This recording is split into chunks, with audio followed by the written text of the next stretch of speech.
Good evening, gearheads. Welcome to your Sunday night with Speed City. Very excited for you this show tonight. This is John Massengale. I'm in the studio in Austin, Texas, and I'm joined by my friend and cohort Jonathan Green. He's up at Mid Ohio in a hotel room. Mr. Green, how's it going, buddy? I'm in my makeshift Ohio studio. Shall we put it that way? Yeah, that's what Very we'll salubrious. we'll edit out that first part that I just said. Oh wait, we're live. We can't do that. Get her done. Get her done. Your studio sounds pretty good though, Jonathan. It's working, baby. Well, that's good.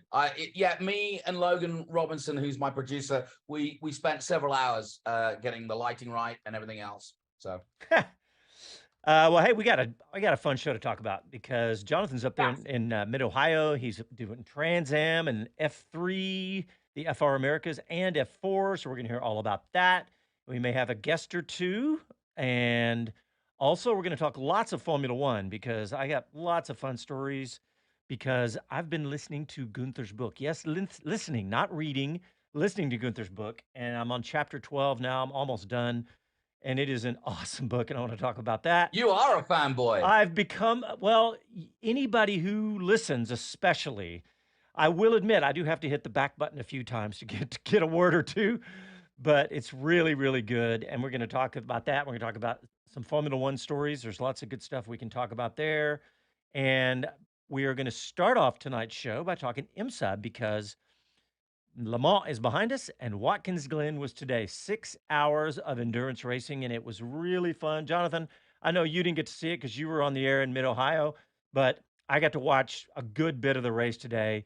And man, this thing came right out of the box with the entire field looking completely out of sorts. I mean, literally, Really? yeah, there was, I mean, first turn, there was a car spun, one of the prototypes spun, and he crashed and he limped out into the middle of the track. And the stewards didn't stop because, the GT cars, they put a gap between them. So they were trailing. And all of a sudden, they come up full speed with a green flag waving right in front of the car of the prototype that's in the middle of the track. Oh And wow. I don't know how they made it around it without any problems, but they did. And I mean, the race, there was lots of crashes, error after error. There was a big, nasty one, the 38 LMP3 car caused a multi-crash. He took out two Lambos, I think both GTP and GTD Pro cars, and another prototype car. I don't know if it was an LMP1 or two, and just wiped out that whole thing. And it was a mess. But they kind of calmed down, and our buddy George Kurtz won. As you know, he won at Le Mans. He won again today at Watkins Glen. That was cool for CrowdStrike. Let's see what else. Of course, the big win, of course, was Porsche Penske. They win it all in the GTP class and the hybrid class, which was very cool to see. And oh, I thought this was cool. The Lexus CEO, how did I mess it up? Watanabe was his name, and I remember him talk Watanabe. Watanabe. That's it. Yeah, he was attending his first IMSA race, and the Lexus won in the GTD Pro class. So I thought Cool. that was kind That's of cool. cool. Yeah, Yeah. that Very was cool. very cool. And so it was good fun to watch, and it was 6 hours of craziness. Honestly, I wasn't sitting there focused on it, but it was, you know, tons of action going on. Um, but it was fun to watch the Penske team win, and it was kind of lends of air of credibility when you got the captain up there in the tower watching over everything. So that Well, was kind of cool. so you do realize they have had, talk about a month of May and June. They've won the Charlotte 600, they've won the Indy 500, and now IMSA. Pretty cool. Yeah. Yeah, if that list had included Le Mans, that would have been an epic month, but not bad still. Let's Very see good. what else. What else on the IMSA race? Those are the highlights of that for sure. And if anybody's got anything on YouTube, just give me a shout because I didn't watch it super close. I was keeping a close eye on the Corvette. I think they ended up third. Let me see if I got scoring still up because, um, after Le Mans, after their win at Le Mans, it was pretty cool. Yeah. Let's see in GTD Pro. Yep. it was the Lexus, of course, talked about, and then the Ferrari, the 62. But then the Corvette came in third in GTD Pro. So that was Antonio Garcia and gang in the Corvette. And but yeah, that was it, Jonathan. It was very cool. 6 hours of fun watching Watkins Glen and the historic track that it is. You've been there, right? Oh, many times. Yeah. In fact, we're going there with Trans Am in September. So yeah, looking forward to that. And you're right, it's a cracking circuit to go to. And those guys in Watkins Glen, we do a parade around the streets of the old circuit because they used to race before that circuit was built. They actually used to race, a bit like the Isle of Man TT. They used to race around the streets of the village of Watkins Glen. So we always go there and have a big celebration, and people like Brian Redman and whatever, some of the greats come and come in as masters of ceremonies and grand marshals. And so yeah, it's a big event for us, and the fans come out in their droves to see Watkins Glen. It's such a historic looking track too. Just the layout and the fact that it's not in the middle of a big crazy city, and it looks classic, doesn't it? Yeah, and the Glen Still, was home for Formula One for longer than anywhere else in the States as well. So it's yeah. also got a huge history of Formula One. I know. I was sitting there looking at it going, I wasn't watching Formula One back then. And I was thinking that would have been really cool to watch Formula One there. I'm sure I could go YouTube some F1 races there. Yeah. Yeah. But it was good. It was fun. And it was good to see the Porsche team win that one. So, and our friend Kurtz and gang. My son's team didn't do too well. They had a drive-through penalty. So the only McLaren in the entire 59 car field, they didn't do well. They ended up, I think, 15th in the GTT class, so he won't be So he's happy. back on the lawns tomorrow then. Yeah, and they were good, man. They were the Optimum team. They were second in the championship, coming into today, but they're the boss, the gentleman driver, just went in too deep trying to pass a Lamborghini and spun him off track, and they made him do a drive-through, and that really killed him, dropped him down. They were like a high of fifth, and they ended up like 14th, I think. But yeah, hey, you know what? We have Jonathan. Mid Ohio was fun, and you have one of our best buddies on the line. Why don't you set it up for us? Yeah. We've been at Mid Ohio all weekend. We had rain to start the weekend off, and in fact, that affected practice and qualifying. We started in championship positions. The championship is being led by Callum Hedge at the moment from New Zealand. But it's our own Austin, Texas's Ryan Shehan who's chasing him down hard. And I have to say, Ryan's on the line because I really wanted him to come and discuss this. If nothing else, I'm just interested to see his perspective because I commentated on the race. And it was nose to tail for two entire races today. One where Ryan started behind Callum Hedge and another where he started pole. But boy, did he... I mean, the pair of them, their teammates, remember, went wheel to wheel. And there was a third guy involved in Cooper Becklin, another teammate. So it was a 1-2-3 for Crosslink, but that really doesn't give any justice to the story because it was some of the best racing I've seen in FR. Small field, but boy, they can really give them, some credit. Really, really cool. Well, we got Ryan Shehan on the phone. Let's bring him on. Mr. Shehan, how are you, buddy? We're doing good. Jonathan was telling us all about your weekend, and I was reading about it on the IMSA website. And before we went on the air, I said to Jonathan, I said, you know what? I know that Callum Edge has got this lead in this championship, but you're still second. And the stats that jumped out at me was that you've been on podium every single race, all 8 races. But even more importantly is that you're cutting the pace to Callum Hedge, is that you guys are literally 2/10, and the rest of the field is a half a second behind you. So, man, good on you, Ryan. You're definitely right in this championship.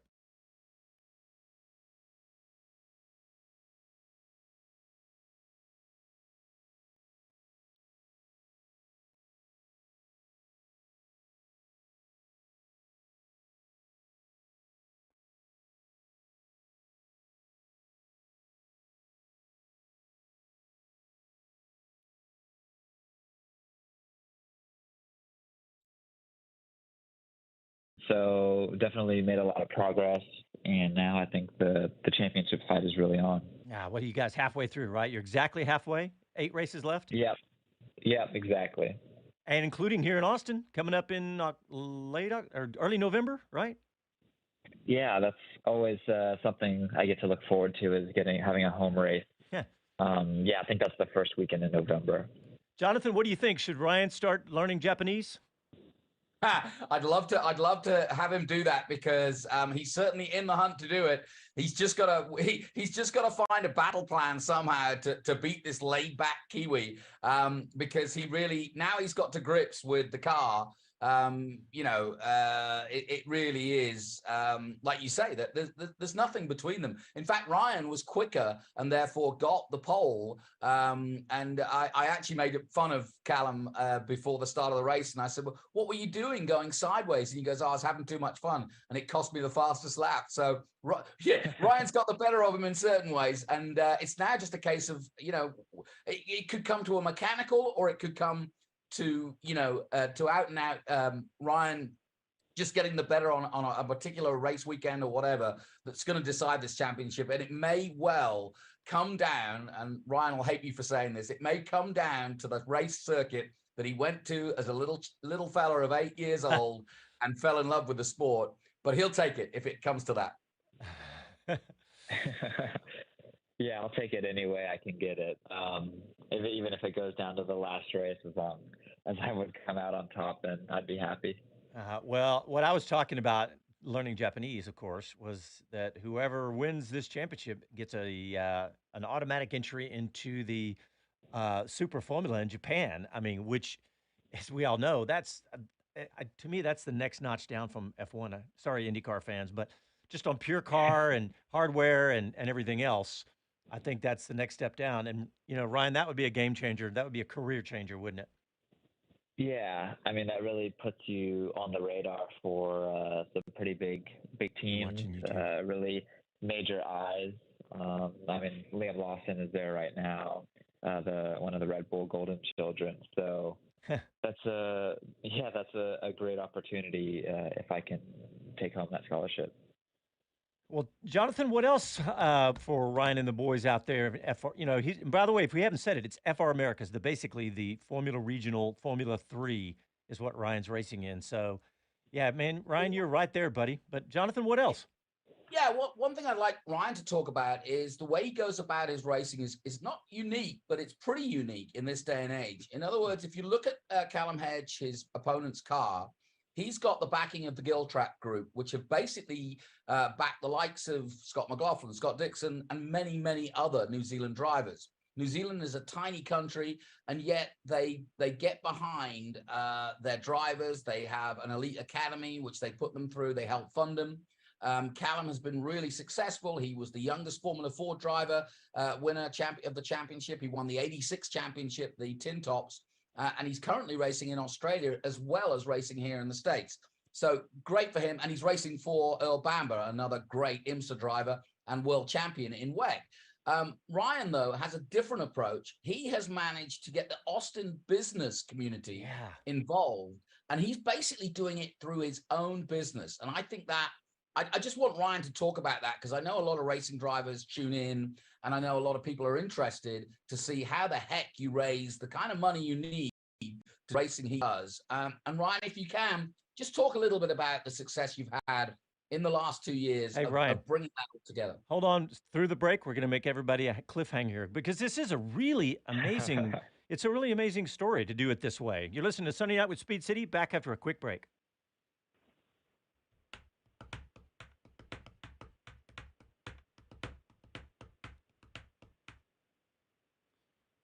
Hey, Jonathan, you mentioned Scott McLaughlin. I saw a while ago on Twitter. He said he and the dog are hanging out because his wife is in Austin. So we'll have to give her a shout out. I don't know what she's doing in Austin.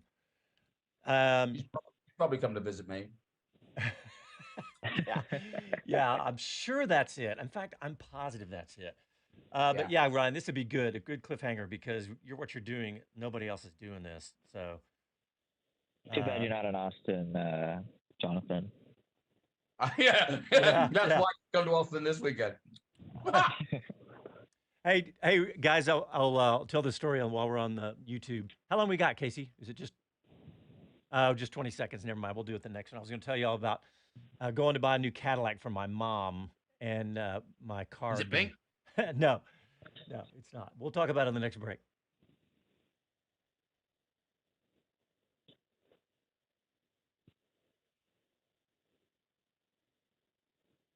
Thanks for coming on, Ryan.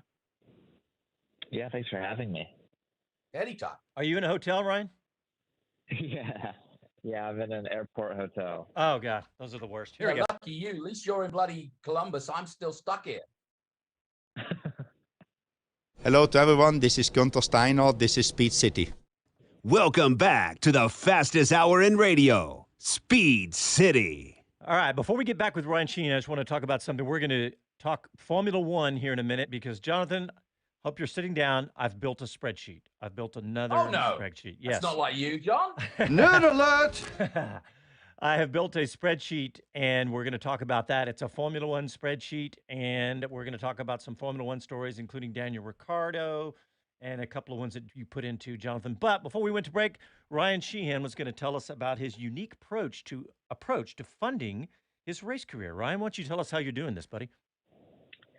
Yeah, I mean, we've tried to focus a lot on the Austin area, Austin-based businesses, just because we feel like it has the there are the businesses here that can support kind of a homegrown hero, and obviously with Coda there, it's kind of the perfect breeding ground for a racing driver. I mean, that was how I found my love for racing. And so and we also feel like Austin, the people, have fallen in love with racing, with Coda, and especially with Drive to Survive. I think more people than ever that I talk to in the Austin area are really, interested in racing, and especially Formula One.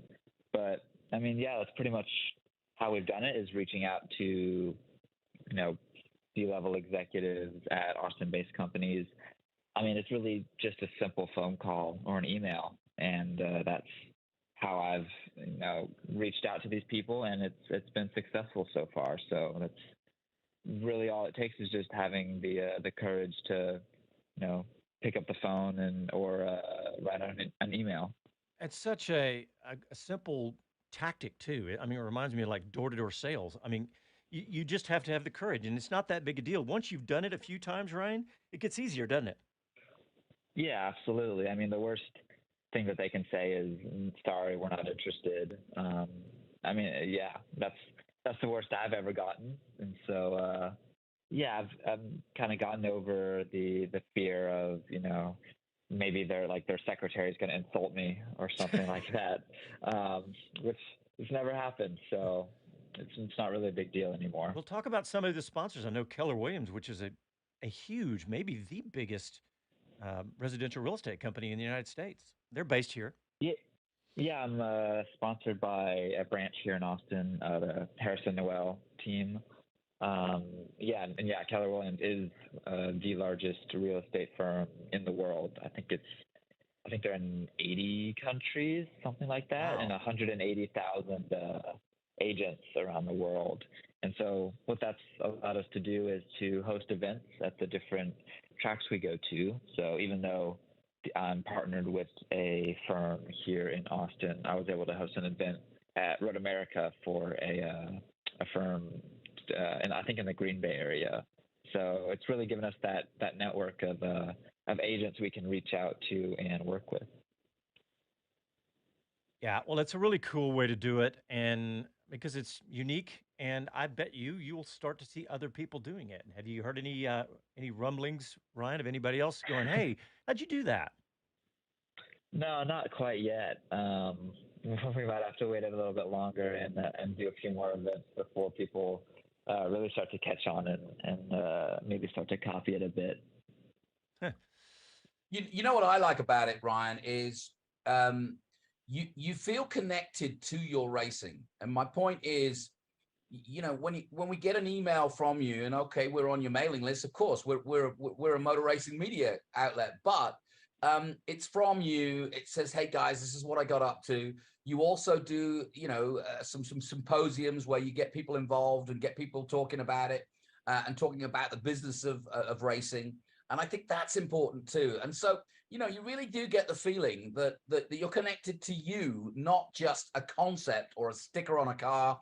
And so, you know, you are, it's that hearts and minds thing. So. You're getting people person by person to follow you. Yeah, that's something that we've definitely learned over the years, trying to build the business, is that, you know, Ryan Shehan Racing isn't just a name. It's me.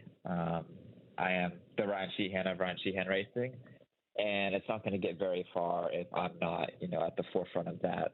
And it's, you know, some, you know, random person that's representing me. People aren't going to be very interested. They want to, you know, speak directly to the racing driver. And if they don't get to do that, then they'll just leave and find someone else. Well, Ryan, I was thinking about all this, you know, this success you've had with business, but backing it up with the success you're having now in F3 and the Formula Regionals, I imagine that the sponsors now are going, wow, we got in on the ground floor of this, and this kid is potentially going to win this championship. Well, in fact, I was going to look. You were 4 points off going into the weekend. I don't think they've updated the standings. Do you know where you are now? Yeah. No, I'm not. I'm pretty sure I'm still in second. Yeah, for sure. I think of any way I wouldn't be, but I'm not sure what the gap is now. We might have to wait a few days for them to update the point standings. But they did it. They just updated. I just looked. They did it since we've been on the air. So Callum Hedge is 198. You're at 173, and then way back at 123 is Cooper Becklin. So you guys are clearly. It's funny. Your totals match your pace right now. It's like I was saying earlier. You guys are so much faster than the rest of the field right now. At least this past weekend, but. Well, Ryan, we've got to wrap it up because we got to go to break. We got another guest that's going to come on, but I want to congratulate you for another fantastic weekend, man. It was incredible that you are doing what you're doing, and 7 podium or 8 in a row every single race this season. That's amazing. Thank you so much, and thank you guys for having me. All right, Ryan. Great job, Ryan. Keep it up. We'll talk to you. We'll see you around town. Thank you. See ya. All right, well, we're going to go to break, and when we come back, we have a Le Mans winner on the line because Ben Keating is on hold. So we'll be back right after these messages.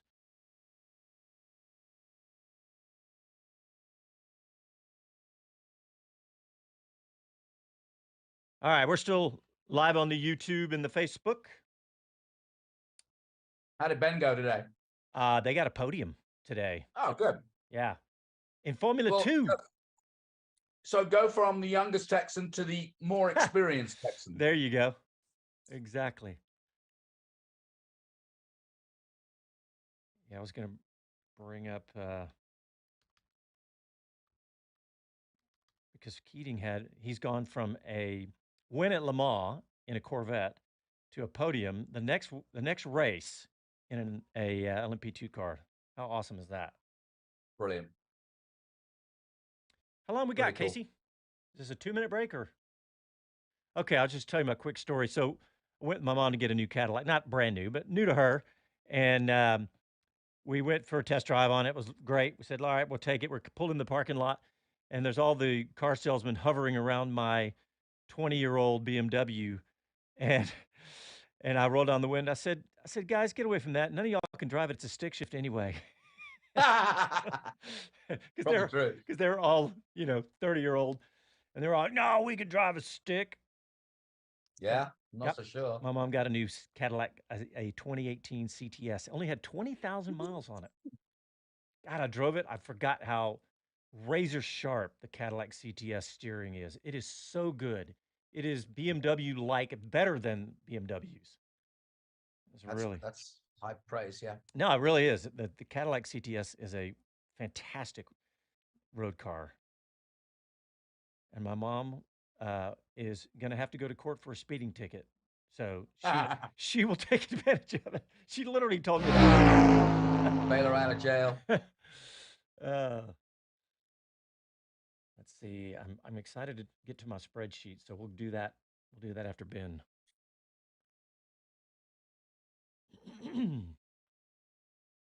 By the way, that story about I've got a real good connection. That Matt Oxley story. Hi, this is Jay Leno from JayLenosGarage.com, and you're listening to Speed City. Welcome back to the fastest hour in radio, Speed City. All right, welcome back to your Sunday night with Speed City. John Massengill, Jonathan Green, and we just interviewed one of the youngest Texans from Austin, but we're now about to move up the scale a little bit and talk to a veteran Texas race driver, Mr. Ben Keating, fresh off a podium at Watkins Glen. Mr. Keating, how are you, sir? I'm doing good. I thought you were going to say one of the youngest racers to one of the oldest. Well, if the shoe fits, Ben. No, I'm just kidding. I wear it proudly. Well, hey, congratulations. I haven't gotten to talk to you since Le Mans. I want to congratulate you for that. I know we exchanged an email or two because I couldn't help it. I had to congratulate you, but congratulations on your podium to follow that up. Yeah, thank you. The Le Mans deal was really, really special. The 100th anniversary of Le Mans. It was the 25th anniversary of Corvette racing. It was the last year of GTE, that spec of GT car, and it was a strange race. There were 21 cars that started the race in the GT class, and only 9 cars finished. We had a problem early on in the race when we had to replace our right front shock, right front damper, and we went down 2 laps. We got 1 lap back under safety car, and the other lap we got back because we stayed clean, and literally everybody else in the race had a problem. We had good pace, but we never expected to be at the front, in the end. Just to stand on the top step in France with 300,000 people watching, to hear the Star Spangled Banner stand under the American flag was just awesome. I saw some of that. I saw some of the photo. In fact, I saw on your Twitter you got a little grief for doing a video up there. But everybody came to your defense. I think all the drivers did. It was like, oh my gosh, it's a once in a lifetime thing. You gotta whip out the cell phone and take a video. Yeah, we even had some veterans who were like, it was okay just this once. That's great. But it was really, really, nice. I'm still kind of, on cloud 9, so to speak. It's really special for me to be back into racing something I sell. I heard you talking to Ryan about, combining business and racing, and that's exactly, I pay for all this racing stuff by selling cars, and so I'm glad to be back in something I sell. So yeah, it was special for a lot of reasons. Yeah, no doubt. Ben, I got to ask you, obviously you've heard the news, WEC's coming back to Austin. Please tell me you're going to be in the race. And my second part is, if you're not, please tell me you're going to join us in the booth. Hey, maybe I'll come join you in the booth. I suspect that I will be there because I want to say hello to all my old friends. I've been in the World Endurance Championship for 4 years now and really enjoyed it. Have a lot of great relationships there. I do hope to go back to Le Mans next year in an LMP2, but I will not be doing a full season of the World Endurance Championship next year. I'm excited about ending the GTE era with a second in a row win at Le Mans and a second in a row World Championship. Yeah, that's awesome. Yeah, and like Jonathan said, we are looking forward to WEC coming back here because that was always one of my favorite events here in Austin. It was sad when it went away, and they teased us. They came back in 2020, but hey, Ben, let's talk about Watkins Glen, man. That's a fantastic podium today. Yeah, it turned out really well.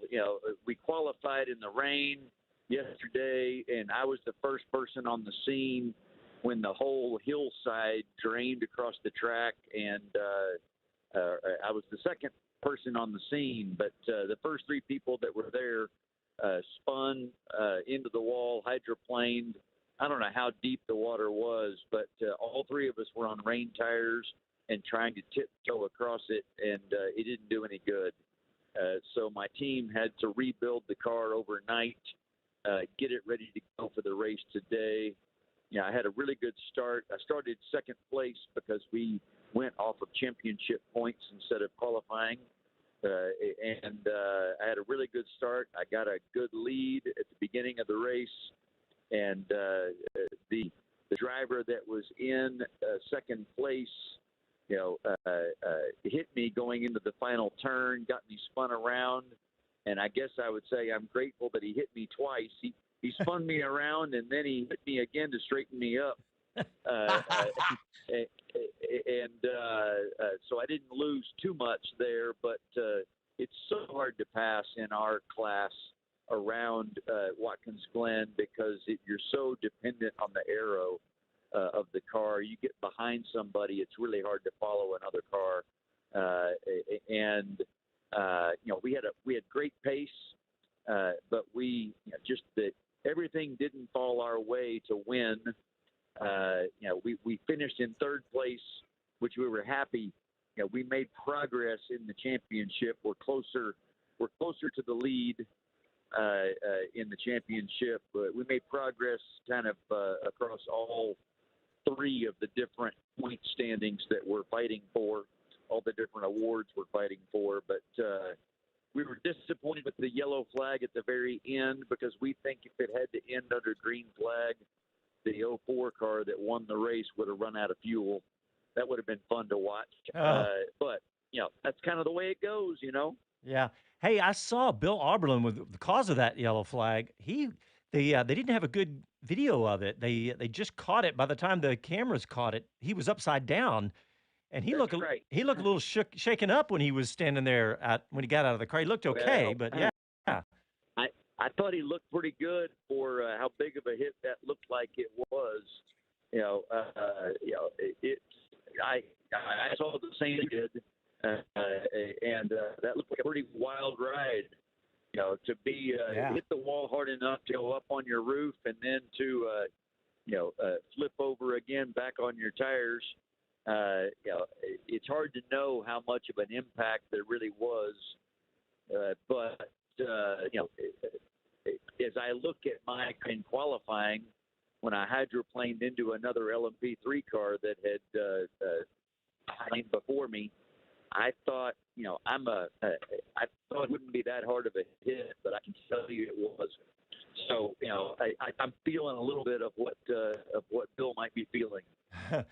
Well, honestly, when I first saw it, I was a little worried. I was like, "Oh man," because Bill's not a spring chicken either. I think he's in his mid-50s, and but he looked okay. Honestly, he looked fun. But man, that was a crazy looking crash. In fact, I was talking about at the top of the show, Ben, is that it kind of looked like everybody was out of sorts, including the stewards at the beginning of that race, when one of the prototype cars spun and was right in the middle of the track, and the GT cars were still starting the race right at the green flag, and they had to blast right past. I mean, that looked that looked like that they should have yellow flagged that from the beginning. What did you think? I agree with you, and I think that it has its good moments and its bad moments. But Bo Barfield is the race director for IMSA. Bo does a pretty good job. He wants to avoid all yellow flags when he can. If he thinks somebody might be able to drive away, then then he's not gonna stop the race. In that case, I agree with you. I think the problem was that he started to drive away when they went under the green flag, and so he thought he was going to get going and it wouldn't be a problem. But there's not really another flag until you get around to where Marcus was sitting in BMW. There was a yellow flag. When you're not looking at the flags. And so it was a hairy moment for sure. But I can appreciate Bo not wanting to have that safety Yeah, and he turned out to be right because nobody had any problems with him right there. But yeah, it was a little scary. And there was a lot of people spinning, cars banging into each other. I mean, it settled down, but it just looked like the whole field was a little bit out of sorts at the beginning there. Yeah, really, it was mayhem, and I love racing at Watkins Glen, but there is no runoff. As compared to Coda, as an example, there's so much runoff at Coda. It's very safe, and you don't have any risk for very little.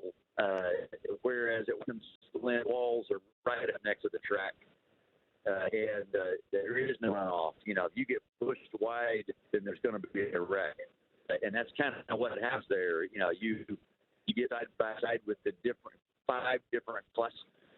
You get pushed wide somewhere, you make a little mistake, and next thing you know, you're right in the wall. Hey, I got to tell everybody, I think your cell phone it's not cutting out completely, but it's got some funny sounds. I think it's because you're at about 35,000 feet. Is that right? That's true. An airplane using the Wi-Fi to call you. That's great. In fact, when I emailed you, I thought, oh, he's not going to be able to call in. He's going to be traveling back. But, well, Ben Keating, we're going to let you go, buddy. We really appreciate you calling in, and I'm so happy for you. These last two races have just got to be really special to you, and I feel privileged that you call in and share these moments with us. I really appreciate it. I love calling in. I love that you guys invite me to come be on the show. I'm happy to talk about racing anytime. Well, Ben Thanks, Keating, Ben. thank you very much, Ben, and we'll talk to you soon, man. All right, thanks, guys. Bye. All right, well, let's go ahead and go to our last break, and we'll have a nice big segment to talk some Formula One and some other things. You're listening to Sunday Night with Speed City, back after these messages.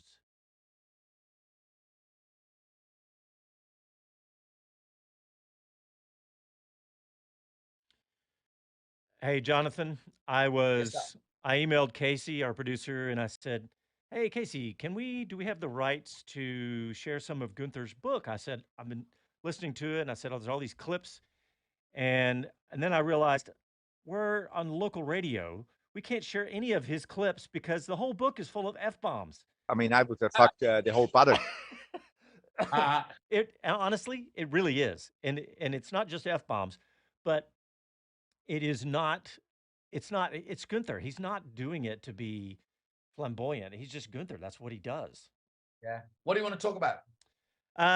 All right. So the first thing I want to talk about is this story that I'm honestly a little hesitant to go too far into the story itself because it's from a motorsport journalist that I really respect, Jenna Fryer. But she says some things in this article that just I just don't agree with so strongly. So I'm going to start with that. I'm going to say, well, that's a conversation. The only thing I've got a beef about, or not beef about, but I'd like to talk about the budget gap and how people are getting around it. Here we go.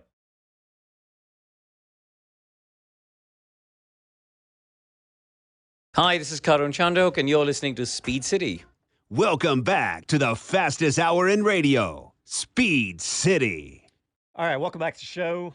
At the beginning of the show, I said I have a spreadsheet that I've made, and you guys know how I love to make a good spreadsheet. And what sparked What sparked it was I saw an article on the AP Newswire, and it said ESPN's hopes for more parity and drama in F1 season appear to be evaporating. And I was like, what? Let me read this. And so I started reading it, and it's the same story we've heard a lot of, is that how can Formula One continue this insane growth, right? We had like 35% growth from 21 to 22 and like 25% the year before. I mean, it's just insane.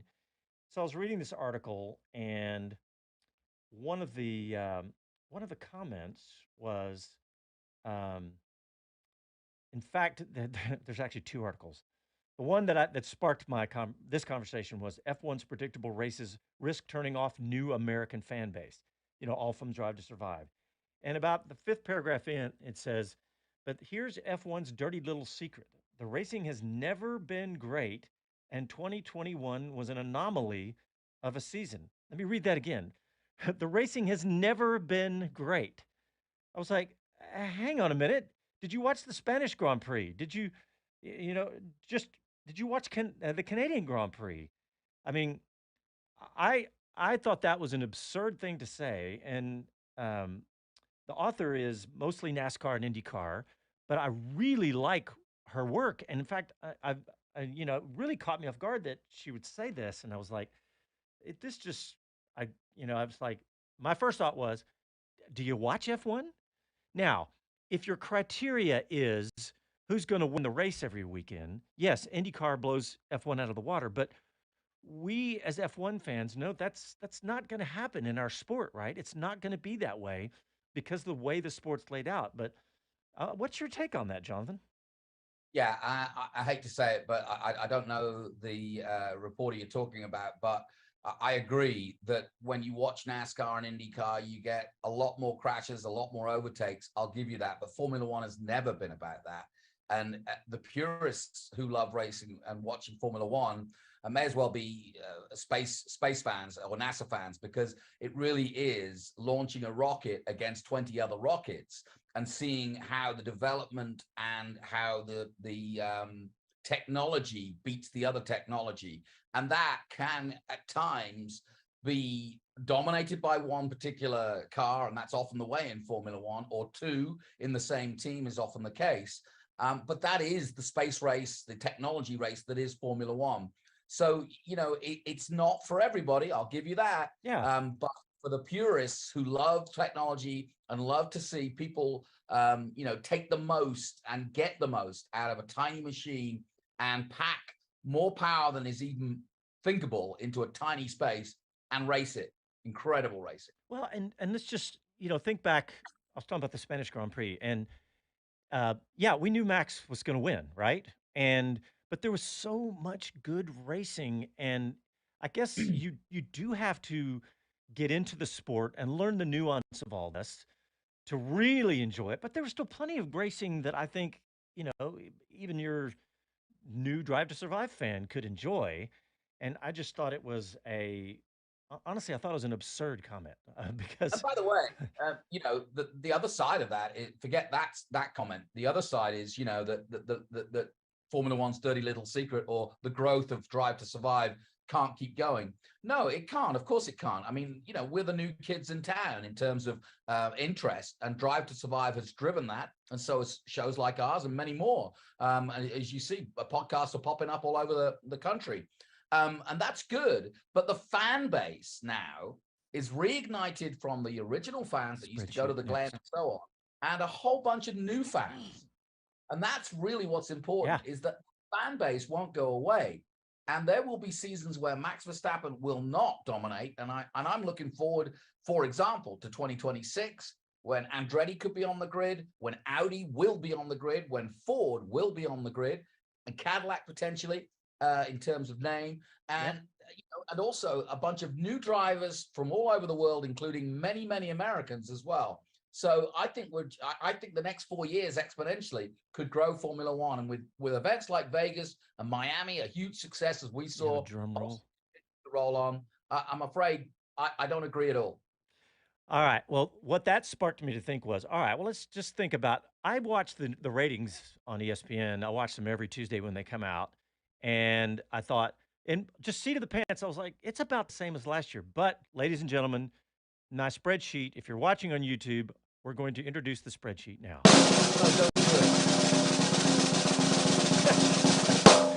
Okay. I've got 2023 ratings, or viewers actually, not the rating points, and 2022 viewers up side by side.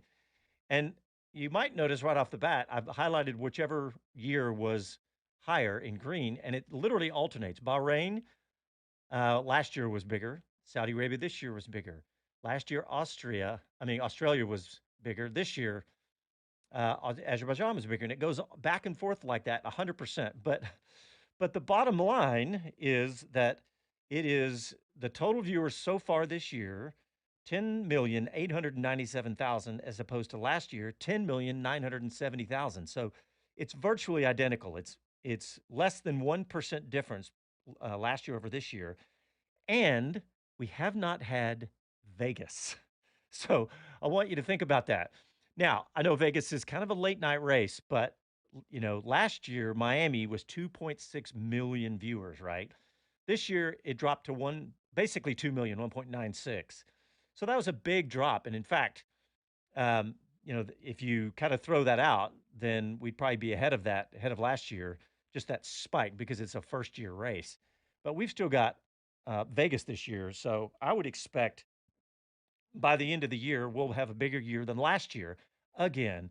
And you made a really fantastic point, Jonathan. There's so much more to come. There's, Ford and Cadillac and Audi and all this American interest. And we're also building that American driver pipeline, like kids like Ryan Shehan. But as that grows too, there's going to be more and more interest. I just think that it is going to be tough if Max Verstappen wins every single race this year, though. That won't help the situation.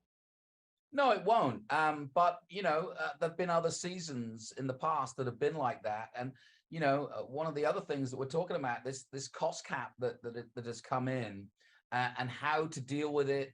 We saw Red Bull get fined at the end of last season. And there's a kind of a new game in town, which is, beating the accountants at the cost cap level too.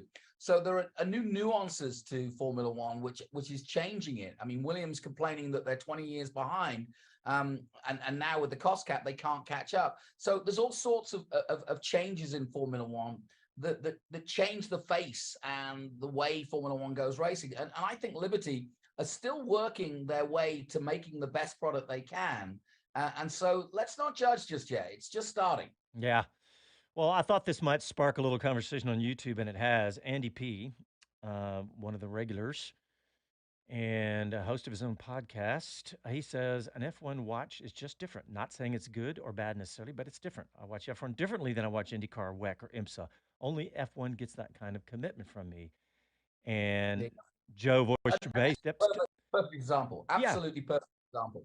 He's a pure blue American race fan, and he has found the love just as you have in Formula One. I was working for ESPN back in the 90s on Formula One, and nobody gave us a look in. We were thrown on ESPN2, and back then, if you had ESPN2, you had an extra mortgage. So it just wasn't there, and our viewing figures were 100,000 compared to now over 1 million. So I've been working at this exact job of trying to encourage Americans to follow Formula One most of my career. And I agree with Andy P. You've just got to sell the nuance. It's different.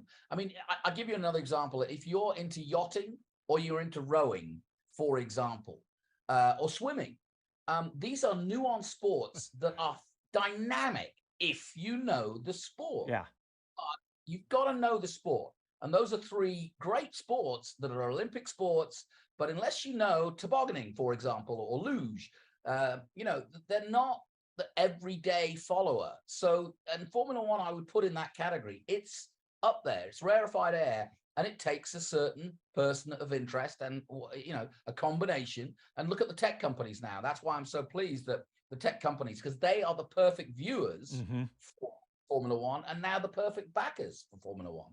Yeah, and their people, the techies, are the perfect audience for Formula One. And you mean the guys that like the spreadsheets, John? Yeah. What are you saying? Yes, exactly. Joe at Oyster Bay says nothing else gets me up at 4 a.m. Yeah, good point. And by the way, Joe, if you look at the numbers, Australia was, a half to a third of the other races. Of course it is. It's it's the middle of the night, so it's not surprising. Ray says something that I alluded to a minute ago. He says, I'm interested to see how many people tune into the midnight Vegas race so Ray must be it'll be midnight our time here in Central Time. But California, think about that. The United States' most populous state it'll be prime time for them. I say prime time. It'll be 10 p.m. Prime time Vegas time. 10 p.m. is when Vegas is just getting going. Now, a 1 a.m. start breakfast in Vegas at that point. Yeah, 1 a.m. start East Coast. I think you're going to lose some audience there. I think Miami set the bar pretty high last year at 2.6 million. I don't know what Vegas will be. You couldn't even venture a really accurate guess, of course, but I would imagine it'll be 2 million plus, and maybe who knows, maybe be bigger than Miami, just because it's going to be a crazy spectacle. Who is not looking forward to watching the Formula One cars go down the Vegas Strip? I mean, that's going to be. I mean, we've all been talking about it for a long time now, but that's going to be something special for sure.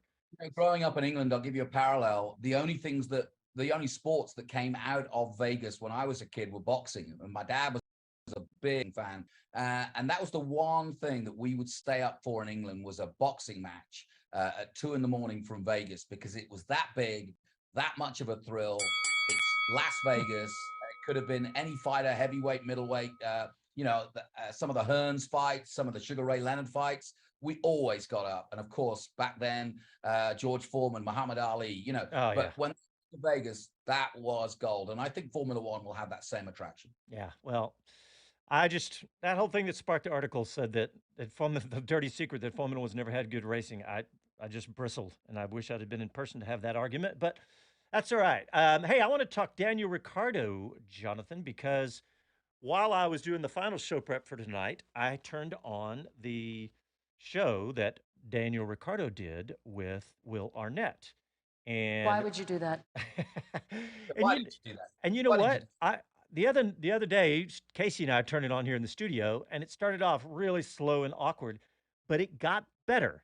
I'm not saying that it was great, but it got better. And what I really liked about it was exactly what you'd expect about Daniel Ricciardo. I mean, it reminded me of one of your and my favorite football commentators, Jonathan, is Tony Romo. Love him or hate him. When he first came off the field and went into the booth, it was magic watching him predict those plays, right? It was really cool. And Ricciardo did some of the same stuff, talking about, the pit entrance into Canada, talking about, oh, that's a tricky pit entrance. Or team radio came on and goes, let me translate that for you.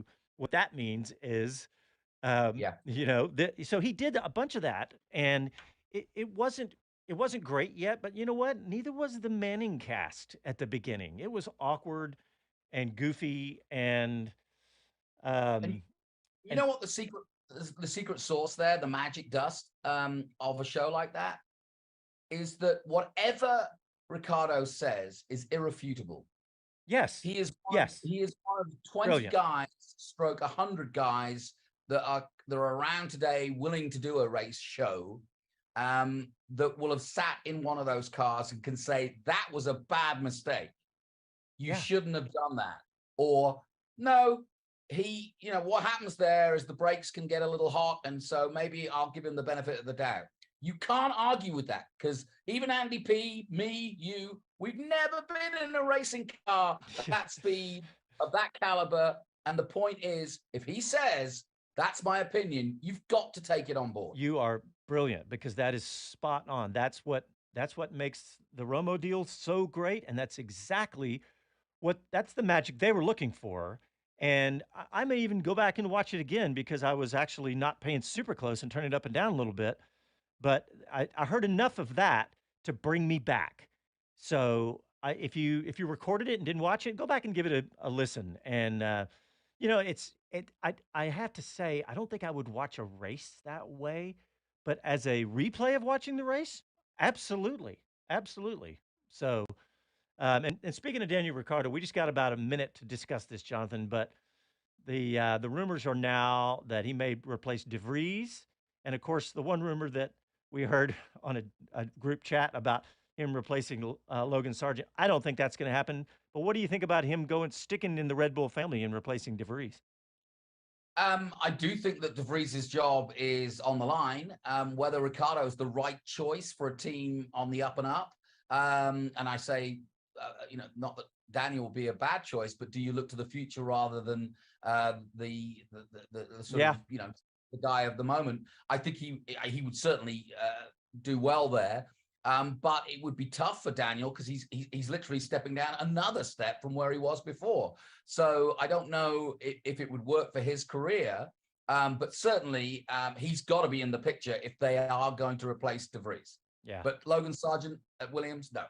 Yeah, I agree. That's too early in Sargent's career. He's shown enough flashes that I just don't think that, I just don't think you'd do that. And Ricardo, uh, would he struggle in a car like that right now? So you just don't know.